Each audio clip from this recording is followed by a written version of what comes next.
Alright, this video will continue with section 2.3. We'll pick up on the last problem that we started on part 1. Alright, so we were deciding whether this relation is a function, and then we were talking about giving its domain. So anytime you have a square root, remember, in deciding if it is a function, you're looking to see, if I fill in an x value, are there any time I'll get the same y value? So if I fill in one value for x at any point in time, let's say we fill in 1, alright, 2 times 1 is 2, minus 1 is 1, then the square root of 1 is 1, so y would equal 1. That would give us the point 1, 1. Alright, now any point in time, if I fill a 1 in for x, I'm still only going to get a 1. Alright, so there's no time that I would maybe get a 2 as the y value or a 3 as the y value. So we can say that this is a function. And then given given the domain, alright, for square roots, what we want to do, remember there are restrictions on what can be the radicand. So if it's a square root, we can't have a negative radicand. So what we're going to do is take the radicand, 2x minus 1, and set it greater than or equal to 0. And that's going to tell us any values that would make the radicand be 0 or greater. And so when I do that, I solve it out, and I get x can be any value that's greater than or equal to 1/2. So for my domain, my x values can be 1/2 or anything greater. Alright, now looking at the next one. Oh, let me go back to the square root. Anytime it's a square root, that's what you're going to do. Alright? That's how you're going to find the domain. It should always be a function. Alright, over here, we're looking at y equals 5 over x minus 1. This is a rational equation. Alright, so if I pick any value for x, at no point in time am I going to get two different y values for the same x value. So it is a function. Alright, for the domain, the restrictions on a rational equation, remember the denominator can never be 0. So what we want to do is figure out what is going to make that denominator be a 0. So I take the denominator, set it not equal to 0 because I don't want it to be a 0. When I solve, I find that x cannot be 1.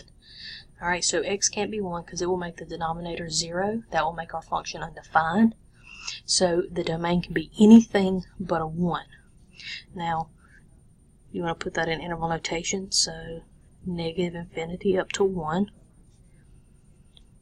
union with 1 to infinity. So this says any value between negative infinity up to 1, but not including 1, and then any value between 1 and infinity, positive infinity, but not including 1. Alright? And these three functions, linear, square root, rational, always have these types of domains. Right, you're always going to find the domain the same way. Linear, always negative infinity to positive infinity. Square root, always take the radicand, set it greater than or equal to 0, and solve for x. For rational, always take the denominator, set it not equal to 0, find what x cannot be, then set it up. Alright, so we've been talking about equations, but also we can talk of them as functions. So we looked at the equations above and we decided whether they were a function. And if they are a function, there is a notation that we use. Alright, so y equals f of x is function notation, and it is read as f of x. That's this right here. F of x is how that is read. Alright, so it can be f of x, g of x, h of x. The only thing that f, g, h do are give it a name. Like you have a name so people can identify you from other people. Same thing. F is just a name, and this x tells us that we're filling in for this, that this function is defined on the variable x. Alright, so when I look at the function, it says negative x squared plus 5x minus 3 is my f, and then my g of x is 2x plus 3. Alright, and what we want to do is find the following things. So the y and the f of x are interchangeable. They mean the same thing. Alright, so we want to know what is the value of the function f when x is a 2. So I'm going to go to my function f, and everywhere there is an x, I'm going to put the value 2. So this is the opposite of x squared plus 5, and in place of x I put a 2, minus 3. Alright, so that would be negative 4 plus 10 minus 3. Alright, and then we have negative 4 and negative 3 make negative 7 plus 10 will give us a value of 3. So when x is a 2, the function f has a value of 3. Alright, this function says f of q. So everywhere there's an x, I'm going to fill in a q. So doing the same thing, negative. Everywhere there's an x, I'm going to put a q.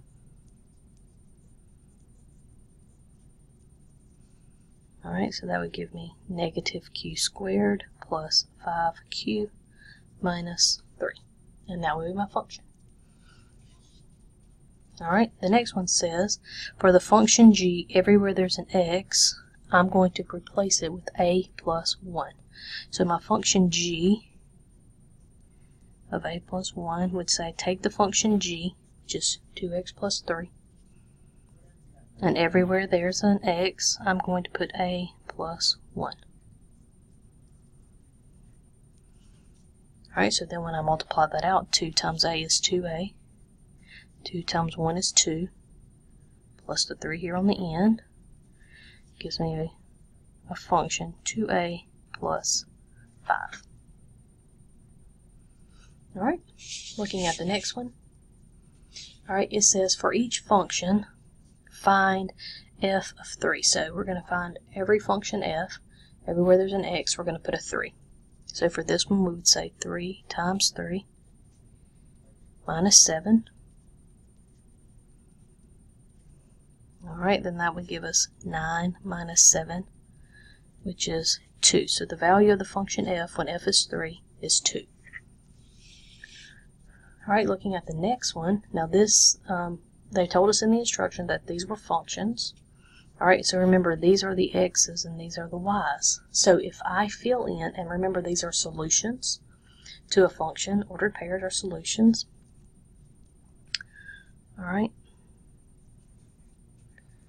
Alright, so what I'm going to do is look for where is the x a 3. Alright, and that would be right here.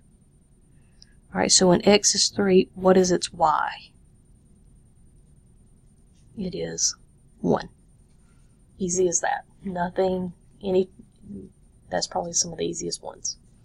Alright, looking at this function. Alright, here's my domain. These are my x's. These are my y's. Alright, so f of 3. I'm going to find the 3 in the x's. And what value is it pointing at? 5.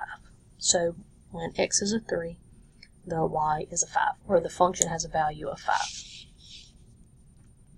Looking at the next one, it's a graph. Alright, notice it's a linear equation, so we know it's a function. What we're going to do is find where is x a 3. Alright, so here's our x and y axis. So I'm looking on the x axis, I'm looking for the number 3. Here's 0, 1, 2, 3. Alright, and then I'm going to go up to where I meet the line, and at that point y is a value of 4. So f of 3 has a value of 4. Alright, looking at the next one, the instructions say, assume that y is a function of x. We want to rewrite it using function notation. Alright, and then we're going to find f of negative 2 and f of a. Alright, so looking at this first function, it says y equals x squared plus 1. See if I can make it look clearer here.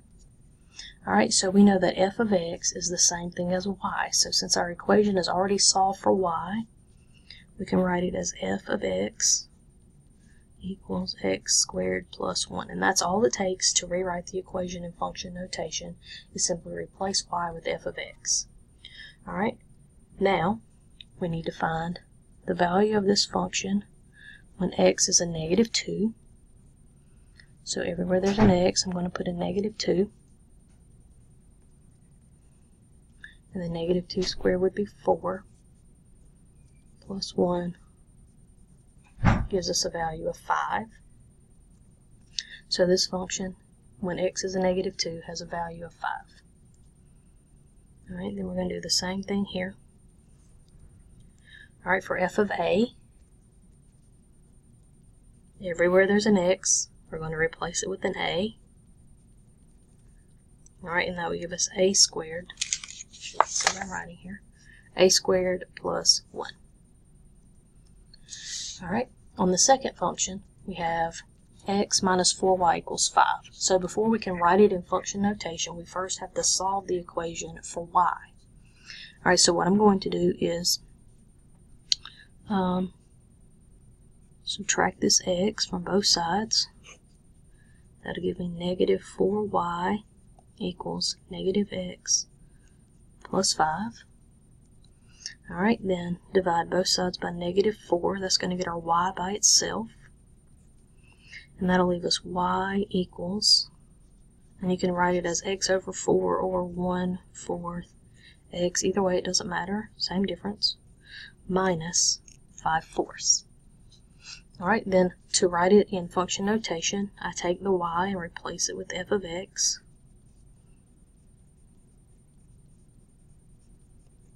Alright, so here's my f of x. Here's my equation written in function notation. Only difference is I put f of x instead of y. This simply says that my function value is defined by x. So it's going to depend on what value I put into x. Alright, then I'm going to find f of negative 2 of 1/4 x. Alright, so everywhere there is an x, I'm going to put a negative 2. I'm going to move my paper up here. Alright, so we have 1/4 times negative 2 would give me negative 2/4 minus 5/4 gives me a value of negative 7/4. Alright, then I do the same thing with a. Everywhere there's an x, I put an a. And that'll give me 1/4 a minus 5/4.